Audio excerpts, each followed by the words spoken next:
بسم اللہ الرحمن الرحیم۔ السلام علیکم۔ اس ویڈیو میں ہم کتاب احیاء العلوم جلد نمبر 2 یعنی بک نمبر 2 کو آگے کنٹینیو کریں گے۔ اس سے پہلے اگر آپ نے لودھی آڈیو بکس چینل کو سبسکرائب نہیں کیا تو سبسکرائب کر لیں اور بیل آئیکن پریس کر دیں۔ تو شروع کرتے ہیں۔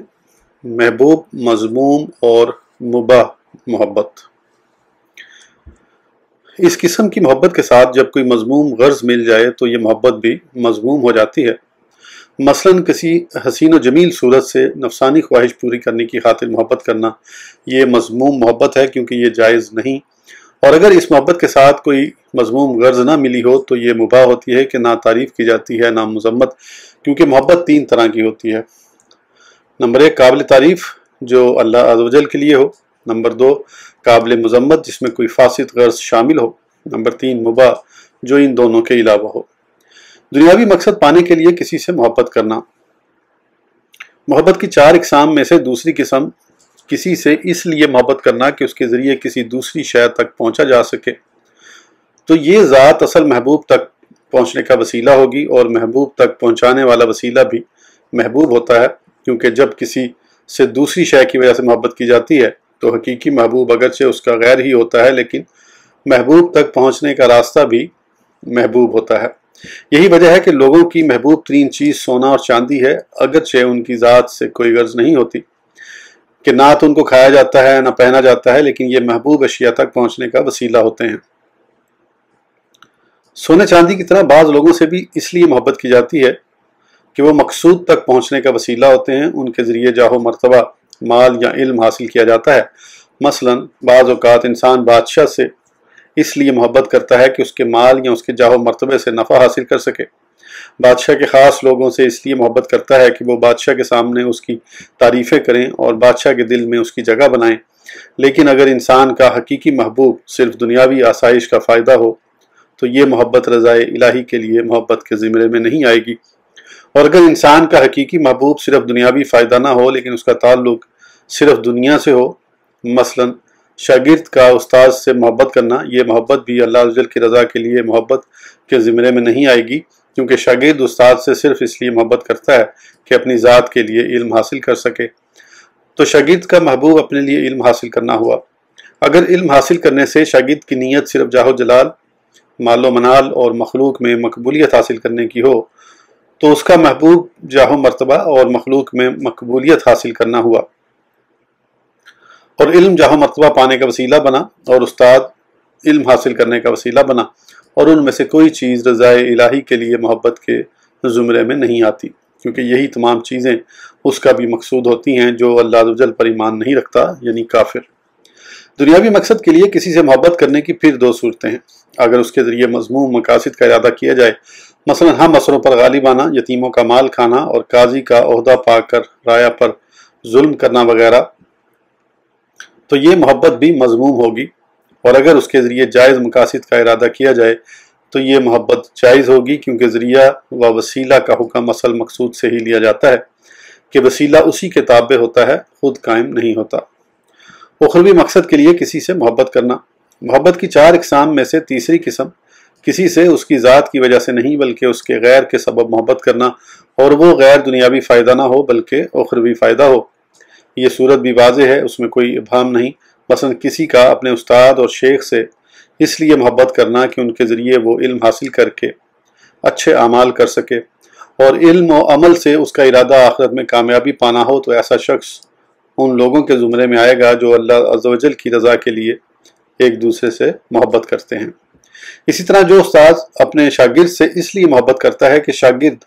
اس سے علم حاصل کرتا ہے اور اسے شاگرد ہی کی بدولت سکھانے کا موقع ملا، جس کے سبب آسمانی سلطنتوں میں اس کی تعظیم کی جاتی ہے، جیسا کہ حضرت سیدنا عیسیٰ روح اللہ علیہ نبینا علیہ الصلوۃ والسلام نے ارشاد فرمایا، جس نے علم حاصل کیا، اس پر عمل کیا اور اسے دوسروں کو سکھایا تو آسمانی سلطنتوں میں عظیم کے نام سے پکارا جاتا ہے۔ اور سکھانا اسی وقت ممکن ہے جب کوئی سیکھنے والا بھی ہو، تو معلوم ہوا کہ شاگرد اس کمال تک پہنچنے کا آلہ ہے۔ لہٰذا اگر استاد شاگرد سے اس لیے محبت کرے کہ شاگرد اسے درجہ کمال تک پہنچانے کا آلہ ہے، اور شاگرد کا سینہ ایسا کھیت ہے جس میں استاد کاشتکاری کرتا ہے، جس کے سبب آسمانی سلطنتوں میں اسے عظمت ملتی ہے، تو یہ شخص بھی اللہ عز و جل کی رضا کے لیے محبت کرنے والوں کے زمرے میں آئے گا۔ رضا الہی میں داخل محبتیں: جو شخص اللہ عز و جل کی رضا کے لیے اپنا مال صدقہ کرے، اس کا قرب پانے کے لیے مہمانوں کو جمع کرے اور ان کے لیے لذیذ کھانے تیار کرے اور اچھے کھانے بنانے کی وجہ سے ملازم سے محبت کرے، تو یہ شخص بھی اللہ عز و جل کی رضا کے لیے محبت کرنے والا شمار ہوگا۔ اسی طرح اگر یہ اس شخص سے محبت کرتا ہے جو اس کی طرف سے مستحقین کو صدقہ پہنچاتا ہے، تو اس وقت بھی یہ رضا الہی کے لیے محبت کرنے والا شمار ہوگا۔ بلکہ ہم تو یہ بھی کہتے ہیں کہ اگر کوئی مالدار اپنے کپڑے دھونے والے، گھر کی صفائی کرنے والے اور کھانا پکانے والے ملازمین سے محبت کرتا ہے، جن کی بدولت اسے علم و عمل کے لیے وقت مل جاتا ہے، اور یہ کام کروانے کا مقصد خود کو اللہ عز و جل کی عبادت میں مشغول رکھنا ہو، تو یہ شخص بھی اللہ عز و جل کے لیے محبت کرنے والوں میں شمار ہوگا۔ مزید ہم یہ بھی کہیں گے کہ اگر کوئی مالدار اس شخص سے محبت کرے جس پر اپنا مال خرچ کرتا ہے، اسے لباس، کھانا، رہائش اور دنیا کی تمام ضروری اشیاء فراہم کرتا ہے، اور اس کا مقصد اس مستحق کو علم و عمل حاصل کرنے اور اللہ عز و جل کا قرب پانے کے لیے فارغ کرنا ہو، تو یہ بھی اللہ عز و جل کے لیے محبت کرنے والوں میں شمار ہوگا۔ اسلاف کرام رحمہ اللہ السلام کا ایک گروہ ایسا تھا جن کی کفالت مالدار کیا کرتے تھے، لہذا دونوں یعنی مدد کرنے والے اور جن کی مدد کی گئی اللہ عز و جل کی رضا کے لیے محبت کرنے والے شمار ہوں گے۔ بلکہ اگر کوئی شخص کسی نیک عورت سے اس لیے نکاح کرے کہ اس کے ذریعے شیطانی وسوسوں سے محفوظ رہ سکے اور اپنے دین کو بچائے رکھے، یا نیک اولاد کے حصول کے لیے نکاح کرے جو اس کے لیے دعا کرے، اور اپنی زوجہ سے اس لیے محبت کرے کیونکہ یہ ان دینی مقاصد کے حصول کا آلہ ہے، تو یہ شخص بھی اللہ عز و جل کی رضا کے لیے محبت کرنے والا شمار ہوگا۔ اسی لیے روایت میں اہل و عیال پر خرچ کرنے، حتیٰ کہ مرد اگر اپنی زوجہ کو ایک لقمہ کھلائے تو اس کے متعلق بھی بے شمار اجر و ثواب بیان کیا گیا ہے۔ بلکہ جو شخص اللہ عز و جل سے محبت کرنے والا، اس کی رضا چاہنے والا اور کل قیامت میں اس سے ملاقات کا شوق رکھنے والا مشہور ہو، اگر وہ غیر اللہ سے محبت کرے تو بھی رضا الہی کے لیے محبت کرنے والا شمار ہوگا، کیونکہ وہ اسی شے سے محبت کرے گا جو اس کے نزدیک اللہ عز و جل کے قریب کرنے والی اور اس کی رضا کا ذریعہ ہے۔ بلکہ اگر کوئی شخص اپنے دل میں اللہ عز و جل اور دنیا دونوں کی محبتیں جمع کرنا چاہتا ہو، اور اس مقصد کے لیے کسی ایسے شخص سے محبت کرے جو ان دونوں میں کامیاب ہو تاکہ اس کے ذریعے یہ بھی دونوں کو برقرار رکھ سکے، تو ایسا شخص بھی اللہ عز و جل کی رضا کے لیے محبت کرنے والوں میں شمار ہوگا۔ جیسا کہ طبعی طور پر دنیاوی راحت اور اخروی سعادت کا طلبگار شاگرد اپنے استاد سے اس لیے محبت کرے کہ وہ دین سکھانے کے ساتھ ساتھ مالی تعاون کے ذریعے اس کی دنیاوی ضروریات پوری کرتا ہے، تو وہ بھی رضا الہی کے لیے محبت کرنے والا شمار کیا جاتا ہے۔ کیا دنیا سے بے رغبتی محبت الہی کے لیے شرط ہے؟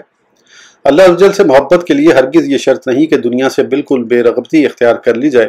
کیونکہ جن دعاؤں کا انبیاء کرام علیہ السلام نے حکم فرمایا ہے وہ دنیا و آخرت دونوں کو شامل ہیں۔ ان میں سے ایک دعا یہ ہے: ربنا آتنا فی الدنیا حسنۃ وفی الآخرۃ حسنۃ وقنا عذاب النار، یعنی اے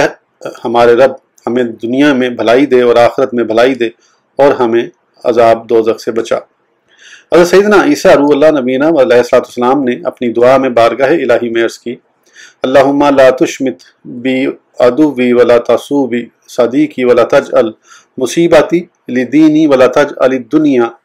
اکبر ہمی، یعنی اے ہمارے رب عز و جل میرے دشمن کو مجھ پر خوش ہونے کا موقع نہ دے، میری وجہ سے میرے دوست کو برائی نہ پہنچے، مجھے دینی مصائب سے محفوظ فرما اور دنیا کو میرا سب سے بڑا مقصد نہ بنا۔ دشمن کا کسی پر ہنسنا اس کا تعلق دنیا سے ہے۔ آپ علیہ السلام نے اس سے محفوظ رہنے کی دعا کی، لیکن دنیا سے بالکل کنارہ کش رہنے کی دعا نہ کی، بلکہ یہ دعا کی کہ دنیا کو میرا سب سے بڑا مقصد نہ بنا۔ حضور نبی اکرم صلی اللہ تعالیٰ علیہ وسلم نے ایک دعا میں عرض کی: اللہم انی اسألک رحمتاً انال بہا شرف کراماتک فی الدنیا والآخرہ، یعنی اے اللہ عز و جل میں تجھ سے ایسی رحمت کا سوال کرتا ہوں جس کے ذریعے دنیا و آخرت میں تیری بزرگی کا شرف پا سکوں۔ ایک مرتبہ یوں دعا فرمائی: اللہم عافنی من بلاء الدنیا و بلاء الآخرہ، یعنی اے اللہ عز و جل مجھے دنیا و آخرت کی مصیبتوں سے عافیت عطا فرما۔ خلاصہ یہ ہے کہ جب اخروی سعادت طلب کرنا اللہ عز و جل کی محبت کے منافی نہیں، تو دنیا میں سلامتی، صحت، کفایت اور عزت و بزرگی طلب کرنا کیسے اللہ عز و جل کی محبت کے منافی ہو سکتا ہے؟ اور دنیا و آخرت گویا انسان کی دو حالتیں ہیں، اور ایک حالت دوسری سے زیادہ قریب ہے، تو یہ کیسے ہو سکتا ہے کہ انسان اپنے نفس کے لیے آئندہ کل ملنے والے نفع کو تو پسند کرے لیکن آج ملنے والے نفع کو ناپسند کرے۔ دنیاوی نفع کی اقسام: ہاں آئندہ کل یعنی آخرت کے نفع سے اس لیے محبت کی جا سکتی ہے کہ یہ دائمی حالت ہے، لیکن یہ بھی اس کے لیے ہے جو اس کا طلبگار ہو۔ اور آج یعنی دنیا کے نفع کی دو قسمیں ہیں، وہ نفع اخروی نفع کی ضد اور اس کی راہ میں رکاوٹ ہو۔ یہی وہ دنیوی نفع ہے جس سے انبیاء کرام و اولیاء اعظام علیہ السلام نے خود بھی احتراز فرمایا اور دوسروں کو بھی اس سے بچنے کا حکم فرمایا۔ نمبر 2، وہ نفع اخروی نفع کی ضد نہ ہو۔ یہ دنیاوی نفع اخروی نفع کے حصول میں رکاوٹ نہیں ہوتا، مثلا نکاح صحیح اور حلال کھانا وغیرہ۔ عقل مند شخص کو چاہیے کہ دنیاوی نفع جو اخروی نفع کی ضد اور اس کی راہ میں رکاوٹ ہے اسے اپنی عقل کے ذریعے ناپسند کرے اور اس سے محبت نہ کرے، اگرچہ طبیعت اس طرف مائل ہو، جیسا کہ اس مزیدار و لذیذ کھانے کو ناپسند کرتا ہے جو کسی بادشاہ کی ملک میں ہو اور اسے معلوم ہے کہ اگر اس کی طرف ہاتھ بڑھائے گا تو اس کے ہاتھ یا گردن کو کاٹ دیا جائے گا۔ حالانکہ کھانا تو ایسا ہے کہ اس کی طرف طبیعت کا مائل نہ ہونا یا اس کھانے سے لذت حاصل نہ ہونا محال ہے، لیکن اس کی عقل اسے اس کھانے کی طرف ہاتھ بڑھانے سے اس ضرر کی وجہ سے روک دیتی ہے جو اس کھانے کے ساتھ متعلق ہے۔ حاصل کلام، مذکورہ بحث کا مقصد یہ ہے کہ اگر شاگرد اپنے استاد سے اس لیے محبت کرتا ہے کہ استاد اس کی دنیاوی معاونت کرتا ہے اور علم بھی سکھاتا ہے، یا استاد شاگرد سے اس لیے محبت کرتا ہے کہ وہ اس سے علم حاصل کرتا ہے اور اس کی خدمت بھی کرتا ہے، تو اگرچہ ان میں سے ایک فائدہ دنیوی اور ایک اخروی ہے، لیکن پھر بھی وہ دونوں اللہ عز و جل کی رضا کے لیے محبت کرنے والوں کے زمرے میں آئیں گے۔ لیکن اس محبت کے لیے ایک شرط ہے کہ وہ اس حیثیت سے ہو کہ اگر شاگرد اس سے علم حاصل کرنا چھوڑ دے یا شاگرد کے لیے اس سے علم حاصل کرنا مشکل ہو جائے تو اس کے سبب اس کی محبت میں بھی کمی آ جائے، پھر علم کے فقدان کے سبب محبت میں جو کمی واقع ہوئی ہے وہ اللہ عز و جل کے لیے ہے اور اسے اتنی مقدار پر اللہ عز و جل کی رضا کے لیے محبت کرنے کا ثواب حاصل ہوگا۔ اس بات سے انکار نہیں کیا جا سکتا کہ تم کسی انسان سے اس لیے شدید محبت کرو کہ تمہارے مقاصد اس کے ساتھ وابستہ ہیں، پھر اگر بعض مقاصد حاصل نہ ہو تو تمہاری محبت میں بھی کمی واقع ہو جائے گی، اور اگر مقاصد میں اضافہ ہو جائے تو تمہاری محبت میں اضافہ ہو جائے گا۔ جیسا کہ اگر سونا چاندی برابر مقدار میں موجود ہوں تو چاندی کے مقابلے میں سونے میں تمہاری محبت و رغبت زیادہ ہوگی، کیونکہ سونے سے حاصل ہونے والے مقاصد چاندی کے مقابلے میں زیادہ ہیں۔ جب مقاصد زیادہ ہونے کی وجہ سے محبت میں اضافہ ہو سکتا ہے تو دینی و دنیوی مقاصد کا کسی میں جمع ہونا اور ایسے شخص کا اللہ عز و جل کی رضا کے لیے محبت کرنا بھی محال نہیں۔ اس بارے میں قاعدہ یہ ہے کہ ہر وہ محبت کہ اگر اللہ عز و جل اور یوم آخرت پر ایمان نہ ہوتا تو اس کا تصور بھی نہ ہوتا تو یہ محبت اللہ عز و جل کی رضا کے لیے محبت شمار کی جائے گی۔ اسی طرح محبت میں زیادتی کا معاملہ ہے کہ اگر اللہ عز و جل پر ایمان نہ ہونے پر یہ زیادتی بھی نہ ہوتی تو یہ زیادتی اللہ عز و جل کی رضا کے لیے محبت شمار ہوتی۔ یہ معاملہ انتہائی پیچیدہ ہے، اسی لیے ایسی مثالیں کم ملتی ہیں۔ حضرت سیدنا ابو محمد احمد بن حسن جریری علیہ رحمہ نے فرمایا، پہلے زمانے میں لوگوں کے باہمی معاملات کا تعلق دین سے تھا، حتیٰ کہ دین کمزور ہو گیا۔ دوسرے زمانے میں لوگ وفا کے ذریعے معاملات کرتے تھے، حتیٰ کہ وفا ختم ہو گئی۔ تیسرے زمانے میں لوگوں نے مروت کے ساتھ معاملات کیے، حتیٰ کہ مروت بھی ختم ہو گئی، اور اب لالچ و خوف کے سوا کچھ باقی نہیں۔ خالصتاً رضائے الہی کے لیے محبت کی 4 اقسام میں سے چوتھی قسم، اس سے مراد یہ ہے کہ انسان کسی سے علم و عمل میں اضافے یا کسی اور غرض کے لیے محبت نہ کرے، بلکہ خالصتاً اللہ عز و جل کی رضا کے لیے محبت کرے۔ یہ محبت کا سب سے اعلیٰ ترین، انتہائی دقیق اور مشکل درجہ ہے، لیکن بہرحال ممکن ہے۔ محبوب سے نسبت رکھنے والی ہر چیز سے محبت ہوتی ہے۔ شدت محبت کے آثار میں سے ہے کہ ہر اس چیز سے محبت کی جائے جو محبوب سے تعلق اور مناسبت رکھتی ہے، اگرچہ تعلق بہت دور کا ہو۔ مثلا جب انسان کسی سے شدید محبت کرتا ہے تو اس سے محبت کرنے والے، اس کے محبوب، اس کی خدمت کرنے والے، اس کی تعریف کرنے والے اور محبوب کی رضا کی طرف جلدی کرنے والے سے بھی محبت کرتا ہے۔ چنانچہ حضرت سیدنا بقیہ بن ولید علیہ رحمہ فرماتے ہیں، جب مومن دوسرے مومن سے محبت کرتا ہے تو اس کے کتے سے بھی محبت کرتا ہے۔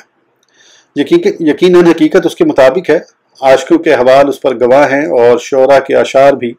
اس پر دلالت کرتے ہیں۔ اسی وجہ سے انسان اپنے محبوب کے کپڑوں اور اس کے تحفے کی حفاظت کرتا ہے جو اس کی یاد دلاتے ہیں، اور اس کے گھر، محلے اور پڑوس سے بھی محبت کرتا ہے، جیسا کہ مجنون قیس بن عامر کہتے ہیں۔ ترجمہ، میں لیلا کے محلے سے گزرتا ہوں تو کبھی اس دیوار کو بوسے دیتا ہوں اور کبھی اس دیوار کو۔ میرا دل اس علاقے کی محبت میں نہیں مچلتا، بلکہ میں اس شخص کی محبت میں گرفتار ہوں جو اس علاقے میں رہتا ہے۔ لہذا مشاہدہ اور تجربہ اس بات پر دلالت کرتا ہے کہ محبت محبوب کی ذات سے تجاوز کر کے اس کے گرد پائی جانے والی ہر اس شے تک پہنچ جاتی ہے جو کسی نہ کسی سبب سے محبوب کے ساتھ تعلق و مناسبت رکھتی ہے۔ اگرچہ یہ تعلق و مناسبت دور کا ہو، شدت محبت کی یہی خاصیت ہے کہ یہ محبوب کی ذات تک محدود نہیں رہتی، بلکہ اس سے تعلق رکھنے والی ہر شے میں پھیل جاتی ہے۔ اب جس قدر محبوب سے محبت زیادہ ہوتی ہے، اسی قدر متعلقات تک پھیلتی جاتی ہے۔ اللہ عز و جل سے محبت کا معاملہ بھی اسی طرح ہے کہ جب وہ قوت پاتی اور دل پر غالب آ جاتی ہے تو اس پر قابض ہو جاتی ہے، اور اس کی انتہا یہ ہے کہ انسان غیبی رازوں پر مطلع ہو جاتا ہے۔ پھر یہ محبت باری تعالیٰ کے علاوہ تمام موجودات تک پھیل جاتی ہے، کیونکہ اللہ عز و جل کے سوا ہر شے اسی کی قدرت کی نشانی ہے، اور انسان جس سے محبت کرتا ہے اس کی کاریگری، لکھائی اور اس کے تمام افعال سے بھی محبت کرتا ہے۔ یہی وجہ ہے کہ حضور نبی پاک صلی اللہ تعالیٰ علیہ وآلہ وسلم کی بارگاہ میں جب کوئی نیا پھل پیش کیا جاتا تو آپ صلی اللہ تعالیٰ علیہ وآلہ وسلم اسے اپنی آنکھوں سے لگاتے، اس کا احترام کرتے اور ارشاد فرماتے، انہو قریب العہد بربنا، یعنی اس کا زمانہ ہمارے رب عز و جل کے قریب ہے۔ اس ویڈیو کے لیے اتنا ہی، پھر انشاءاللہ اگلی ویڈیو میں آگے کنٹینیو کریں گے۔ اس وقت تک کے لیے اجازت دیجیے، سبسکرائب کرنا نہ بھولیں۔ اللہ حافظ۔